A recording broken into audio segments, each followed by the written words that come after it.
Welcome back, everybody. Today I'm going to talk about a lavender plant. If you watched the other YouTubes, I showed how to repot it and the soil that I use for it. In this one, what I want to talk about is if it starts drooping. Like you can see here, see how it's kind of drooping to one side. So I did this on purpose.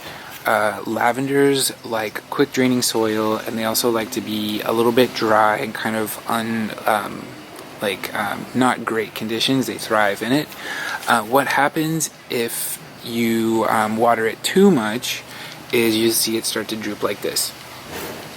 And so what I've done over the past week is I've watered it what I think a normal person would water. Somebody who is kind of being a little bit too attentive to it would probably water it every day or every other day or a couple times a week. And what you'll start to notice, it'll start to droop like this.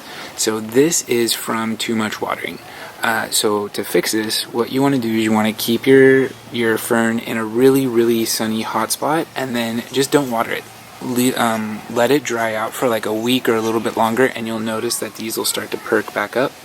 And then once they've perked back up, test the soil to see if it's really dry, and then soak it, and then don't water it for a week, and then soak it again.